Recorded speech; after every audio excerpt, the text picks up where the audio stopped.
नमस्कार। राज्य शिक्षा शोध एवं प्रशिक्षण परिषद बिहार पटना में आप सभी का स्वागत है। तो बच्चों, आज हिंदी की कक्षा में मैं आप लोगों के सामने फिर से एक नए अध्याय के साथ आया हूँ। तो आज हिंदी की इस कक्षा में हम लोग अध्याय 4 जिसका शीर्षक है बाल गोविंद भगत और जिनकी संरचना की है रामवृक्ष बेनीपुरी जी ने। तो आइए हम लोग बाल गोविंद भगत की जीवन के बारे में पढ़ते हैं। बाल गोविंद भगत मंझौले कद के गोरे चिट्टे आदमी थे।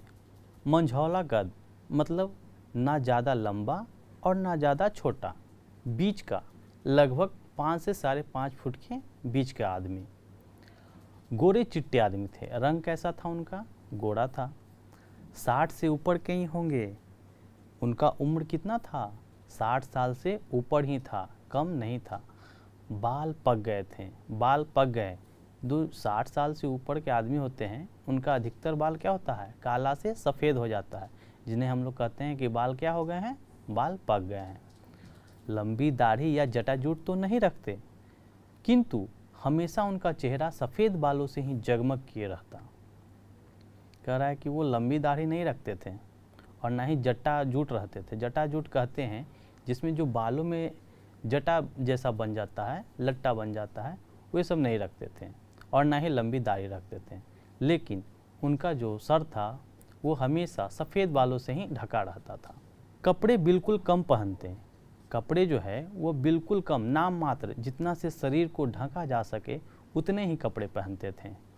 कमर में एक लंगोटी मात्र, लंगोटी बोले तो क्या, एक धोती से जितना, मतलब एकदम ऐसा धोती लपेट लेना कि वो ऊपर चढ़ जाए, उसको कहते हैं लंगोटी मात्र।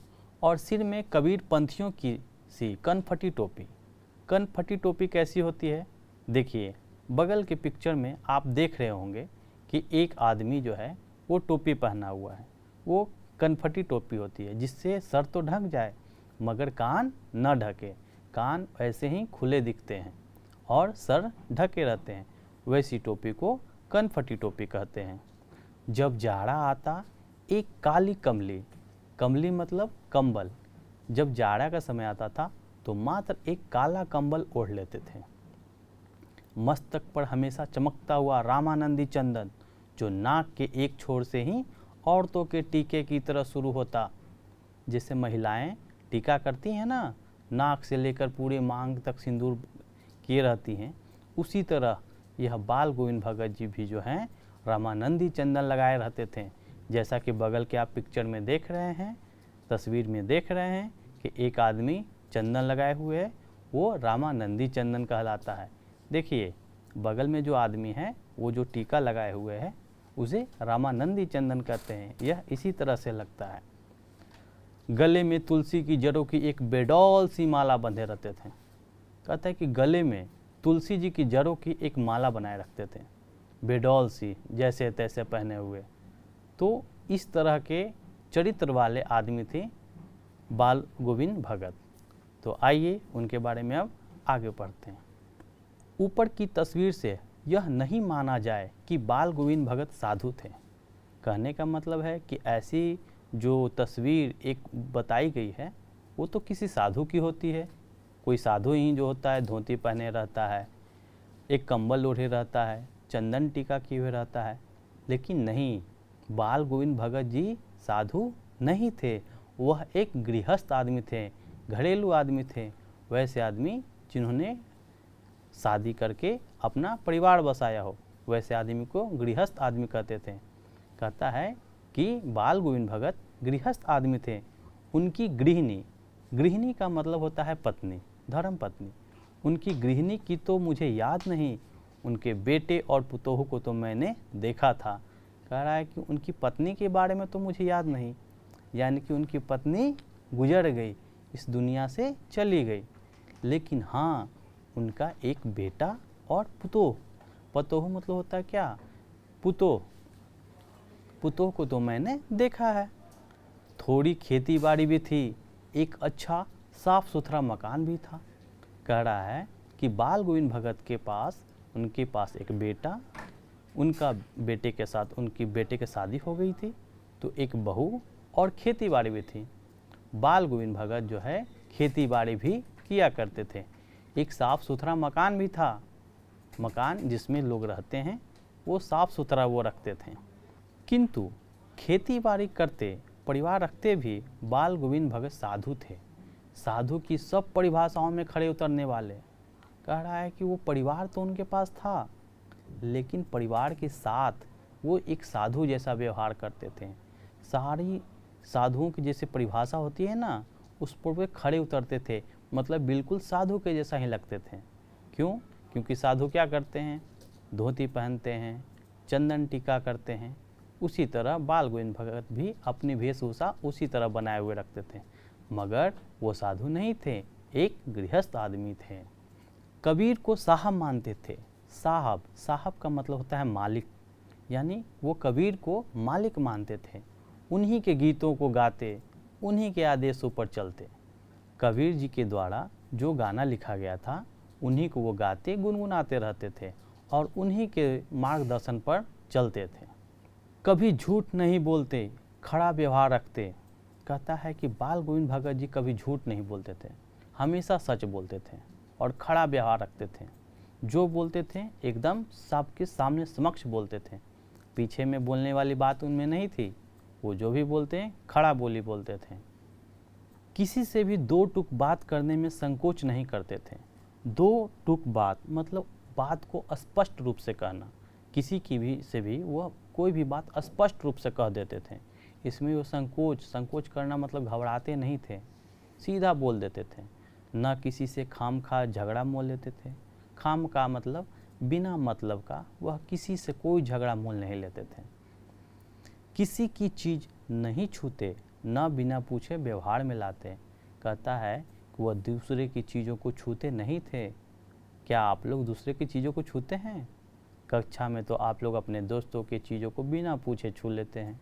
ऐसा करना चाहिए? नहीं, हमें ऐसा बिल्कुल नहीं करना चाहिए। हमें दूसरों की चीज़ों को उनसे पूछ कर ही छूना चाहिए या उन्हें व्यवहार में लाना चाहिए। बाल गोविंद भगत ऐसे नहीं थे। वे दूसरों को चीज़ों को छूते नहीं थे और ना ही व्यवहार में लाते थे। इस नियम को कभी कभी इतनी बारीकी तक ले जाते कि लोगों को कुतूहल होता। कुतूहल मतलब होता है उत्सुकता। उन्हें उत्सुकता होने लगता कि भाई ये ऐसा कैसे कर लेते हैं। कभी वह दूसरे के खेत में शौच के लिए नहीं बैठते। बाल गोविंद भगत जी कभी भी दूसरे के खेतों में शौच के लिए नहीं बैठे। वह गृहस्थ, लेकिन उनकी सब चीज़ साहब की थी। साहब मतलब क्या बताएं? मालिक। और वो मालिक इनको मानते थे? कबीर जी को। तो वह गृहस्थ थे, लेकिन उनकी सब चीज़ जो थी वो साहब की थी। जो कुछ खेत में पैदा होता, सिर पर लाद कर पहले उसे साहब के दरबार में ले जाते। उनके पास खेत था, खेत में वो खेती करते थे और उनसे जो भी अनाज उपजता था उन्हें वे कहाँ ले जाते थे? कबीर जी के दरबार में, और वहाँ ले जाकर रख देते थे। कबीर जी के दरबार से जो है उनके घर से 4 कोस दूर था। एक कबीर पंथी के मठ में वो अपना सामान ले जाकर रख देते थे और वहाँ से, उस दरबार से भेंट स्वरूप जो भी मिलता था उसे वह प्रसाद के रूप में ले आते थे और अपने घर में उसी का इस्तेमाल करते थे। उसी से अपने घर का गुजर बसर चलाते थे। तो यहाँ तक आप लोगों को समझ में आए। अब कहानी को आगे बढ़ाते हैं, आगे चलते हैं। इन सब के ऊपर मैं तो मुग्ध था। उनके मधुर गान पर जो सदा सर्वदा ही सुनने को मिलते, कबीर के वे सीधे साधे पद जो उनके कंठ से निकलकर सजीव उठते। कह रहा है कि ये जो काम वो करते थे बाल गोविंद भगत जी, यही उनके कामों पर मैं मंत्र मुग्ध था। मुग्ध बोले तो एकदम मोहित हो जाना कि इतने कम सुविधा में भी उनके पास जो अनाज उपजता था उसे वो पहले कबीर के मठ में ले जाकर रख देते थे और वहाँ से जो उनको मिलता था बस उतना ही में वो अपना गुजर बसर चलाते थे। ऐसा कोई करता है क्या? नहीं। आज के डेट में, आज के समय में तो सब लोग लालची हो जाते हैं। सब लोग चाहते हैं हमें और चाहिए, हमें और चाहिए। किसी में संतुष्टि नाम का चीज़ ही नहीं है। लेकिन बाल गोविंद भगत जी में बहुत ही संतुष्टि थी। वे जो अनाज उपजाते थे उन्हें पहले कबीर के मठ में ले जाकर रख देते थे और वहाँ से जो उन्हें वापस मिलता था वही उसी से वो अपना गुजर बसर चलाते थे, घर गृहस्थी चलाते थे। तो अब आगे चले। आषाढ़ की रिमझिम है। आषाढ़ हिंदी का एक महीना होता है जिसमें बारिश होती है, बारिश होना शुरू हो जाती है। समूचा गांव खेतों में उतर पड़ा है। आषाढ़ के महीने में गांव में खेती होना शुरू हो जाता है। कहीं हल चल रहे हैं, कहीं रोपनी हो रही है। देखिए बगल के पिक्चर में आप देख रहे हैं, बगल की तस्वीर में आप देख रहे हैं कि वहाँ कैसे लोग खेती करना शुरू कर दिए हैं। जैसे ही खेतों में पानी जम जाता है, लोग जो है वहाँ के किसान हैं, गांव के लोग हैं, उसमें खेती करना शुरू कर देते हैं। हल चलाते हैं, पहले हल चलाकर खेत को तैयार किया जाता है, फिर उसमें रोपनी हो रही है। रोपनी आप लोग समझते हैं? नहीं, रोपनी होती है जैसे धान को क्या करते हैं कि पहले उन्हें मट्टी में बो देते हैं और जैसे ही छोटे छोटे पौधे उनके हो जाते हैं तो उन्हें जड़ सहित कबाड़ कर उन्हें कुछ दूरी पर दूसरे खेत में लगाया जाता है। उन्हें अंगूठे से उसकी जड़ को ज़मीन में दबा दबा के लगाया जाता है। आप लोग देख रहे होंगे कि तस्वीर में गांव के लोग जो है वो रोपनी कर रहे हैं, कैसे वे धान के पौधे को एक निश्चित दूरी पर लगा रहे हैं। इसे रोपनी कहते हैं। धान के पानी भरे खेत में बच्चे उछल रहे हैं। कहता है कि बच्चे तो बदमाश होते हैं, शरारती होते हैं, जहाँ वो पानी देखते हैं वहाँ वो क्या करते हैं, खेलना कूदना शुरू कर देते हैं। इसी तरह धान के पानी भरे खेतों में बच्चे क्या करने लगे, उछलने लगे। औरतें कलेवा लेकर मेड़ पर बैठी हैं। कलेवा, कलेवा मतलब होता है जो लोग यात्री के समय अपना भोजन ले जाते हैं या सुबह के लिए जलपान ले जाते हैं, उन्हें कलेवा कहते हैं। वैसे ही औरतें जो हैं, पुरुष क्या कर रहे हैं, खेतों में काम कर रहे हैं। औरतें उनके लिए खाना लेकर खेत के बगल में जो मेड़ होती है उस पर बैठी हुई हैं। आसमान में बादल से घिरा, धूप का नाम नहीं। आषाढ़ का महीना चल रहा है, तो आषाढ़ के महीने में क्या होते हैं, बारिश होती है। और बारिश किससे होती है, बादल से होती है। तो कह रहा है कि आसमान में बादल छाया हुआ है, धूप का कहीं नामो निशान नहीं है, चारों तरफ बादल ही बादल हैं और हल्की हल्की रिमझिम बारिश हो रही है। ठंडी पुरवाई चल रही है। पुरवाई, पूरब की ओर से जो हवा चलती है उसे पुरवाई कहते हैं। ठंडी पुरवाई चल रही है और वो जब पुरवाई हवा चलती है ना तो ठंडक महसूस होता है, राहत महसूस होता है। ऐसे ही समय आपके कानों में एक स्वर तरंग झनकार सी उठी। यह क्या है, यह कौन है? कह रहा है कि ऐसे ही समय में एक अलग सी आवाज़ सुनाई दी। वह आवाज़ सुन के सबने कहा, यह कौन है, ये क्या है? यह पूछना न पड़ा।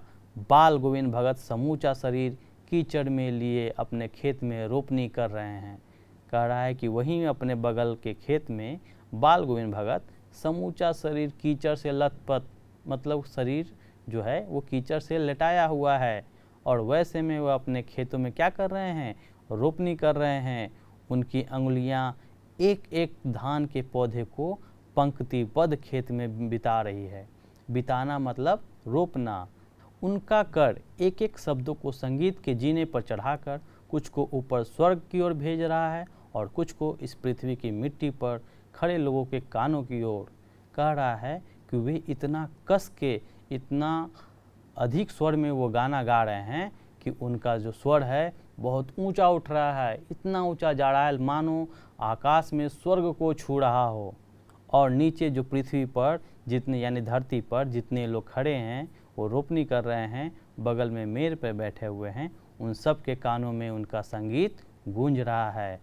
बच्चे खेलते हुए झूम उठते हैं, मेड़ पर बैठी औरतों के होठ कप उठते हैं, कांप उठते हैं। बच्चे खेलते हुए झूम उठते हैं, मेड़ पर खड़ी औरतों के होठ कांप उठते हैं, ये गुनगुनाने लगती हैं। कह रहा है कि जैसे आप लोग के आसपास कोई संगीत बजता है, कोई गाना बजता है, तेज स्वर में गाना बजता है, तो आप लोग का क्या करता है, मन करता है कि हम भी नाचने लगें, हम भी गाने लगें। उसी तरह जब बाल गोविंद भगत गाना गा रहे हैं तो वहाँ बैठी, वहाँ खड़ी महिलाएं, उनके होठ भी क्या कर रहे हैं, काँप रहे हैं। उनके होठ भी लगता है जैसे उसी गाना को गुनगुना रहे हैं। उनका मन भी गाना को गुनगुनाने का हो रहा है। हलवाओं के पैर ताल से उठने लगे हैं। रोपनी करने वालों की अंगुलियां एक अजीब क्रम में चलने लगती है। बाल गोविंद भगत की यह संगीत है या जादू। कह रहा है कि हलवाओं, जो हल चलाते हैं, उनके पैर एक ताल से उठने लगते हैं। कहते हैं ना कि हम लोग थक जाते हैं तो कोई काम करने का मन नहीं करता है, तो लगता है थोड़ा सा संगीत सुन लें, थोड़ा सा मूवी देख लें। तो गांव में तो लोगों के पास ये सुविधा नहीं होती है, और हलवाओं के पास तो और नहीं, क्योंकि वे तो खेतों में हल चला रहे हैं। उन्हें वहाँ संगीत कहाँ से मिलेगा? तो वहाँ संगीत देते हैं बाल गोविंद भगत, जो अपने गाते हैं, अपने गीतों से सबको ऐसा मोहित कर देते हैं कि सबका थकान क्या होता है, दूर हो जाता है, और हलवाओं के पैर एक एक करके पंक्तिबद्ध होकर काम करने लगते हैं, तेजी से चलने लगते हैं। वे लोग अपने काम को और गति प्रदान करते हैं। भादों की वह अंधेरी अधरतिया, अभी थोड़ी ही देर पहले मूसलाधार बारिश खत्म हुई है। बादलों की गरज, बिजली की तरफ में आपने कुछ नहीं सुना हो, किंतु अब झिल्ली को झनकार और या दादरों की टर्टर बाल गोविंद भगत के संगीत को अपने कोलाहल में डुबा नहीं सकती। कह रहा है कि भादों का महीना जो है हिंदी के महीने का नाम है। तो भादों के महीना में बहुत मूसलाधार बारिश होती है, बहुत तेज़ बारिश, जैसा कि आपने पिक्चर में देखा कि कैसे तेज़ बारिश हो रही है, तो वो मूसलाधार बारिश कहलाती है। मूसलाधार बारिश हो रही है, ऐसा लग रहा है कि मानो चारों तरफ पानी ही पानी हो। ऐसे में आपको पहले दिखा दें स्लाइड में कि कैसे मूसलाधार बारिश होती है। देखिए, आपको तस्वीर के कोने में बारिश दिखाई जा रही है, उसमें कैसे बिजली कड़क रही है, बारिश हो रही है, एकदम ऐसे बारिश होती है, तो उसे कहते हैं मूसलाधार बारिश। इसमें बादलों की गरज, बिजली की तरफ दोनों होती है। कह रहा है कि ऐसे समय में भी जो झिल्ली होती है, झिल्ली मतलब होता है झिंगुर, झिल्ली मतलब होता है झिंगुर, झिंगुर जो अपना आवाज़ निकालती है। दादुर मतलब होता है मेंढक, मेंढक टर टर करती है। तो ऐसे में इनकी आवाज़ जो है बाल गोविंद भगत के गानों को क्या करती है, अपने कोलाहल मतलब होता है शोर या हल्ला, तो शोर या हल्ला में अपने डुबा नहीं सकती है। क्यों? क्योंकि बाल गोविंद भगत और तेज स्वर में गाना गाते हैं, इतना तेज स्वर में गाते हैं कि उनके आवाज़ को, उनके गीत को ना तो कोई झिंगुर ना कोई मेंढक उनकी आवाज़ को दबा सकती है। ठीक है। उनकी खंजरी डिमक डिमक बज रही है और ये गा रहे हैं, गोदी में पियवा चमक उठे सखिया चिहुक उठे ना। कह रहा है कि उनके जो खंजरी है, जो उनके पास एक डफली जैसा होता है, वो जब डफली से खंजरी कहते हैं, डफली के जैसा ही एक वाद्य यंत्र होता है, उसे खंजरी कहते हैं। वो खंजरी बजाते हुए आ रहे हैं और गाना गा रहे हैं, गोदी में पियवा चमक उठे सखिया चिहुक उठे ना। कह रहा है कि हाँ, पिया तो गोद में है, किंतु वह समझती है कि वह अकेली है, वह चमक उठती है और चिहुक उठती है। उसी भरे बादलों वाले भादों की आधी रात में उनका यह गाना अंधेरे में अकस्मात कौंध उठने वाली बिजली की तरह किसी ने न चौंका देता। उसी भरे बादलों वाले भादों की आधी रात में उनका यह गाना अंधेरे में अकस्मात कौंध उठने वाली बिजली की तरह किसे न चौंका देता। अरे, अब सारा संसार निस्तब्धता में सोया है, बाल गोविंद भगत का संगीत जाग रहा है, तेरी गठरी में लगा चोर मुसाफिर जाग जरा। कह रहा है कि उस भादो भरी अंधरतिया में सब लोग निस्तब्धता से यानी निश्चिंत रूप से सो रहे हैं। उतनी रात को, आधी रात को जब मूसलाधार बारिश हो रही है, कौन जगेगा? सब लोग सो रहे हैं, लेकिन बाल गोविंद भगत गाना गाते हुए जा रहे हैं। ऐसा लग रहा है कि बाल गोविंद भगत क्या है, जाग रहे हैं। तो बच्चों, अभी तक हम लोगों ने बाल गोविंद भगत के बारे में जाना, वे कैसे उनका रहन सहन कैसा था, वे गृहस्थ थे या साधु थे, ये सब हमने जाना। उन्होंने कैसे खेती करते हुए गाना गाकर सब लोगों को अपने गाने से लुभा लिया, सबकी थकान को दूर किया, और मूसलाधार बारिश में भी वे गाना गाने से पीछे नहीं हटते थे। चाहे झिंगुर बोले या फिर मेढक की टर्टर हो, कोई भी उनके गाने को दबा नहीं सकती थी। तो अब आप लोग इस अध्याय को फिर से पढ़िए और इसके अगले भाग को मैं फिर से लेकर आऊँगा। तब तक के लिए नमस्कार।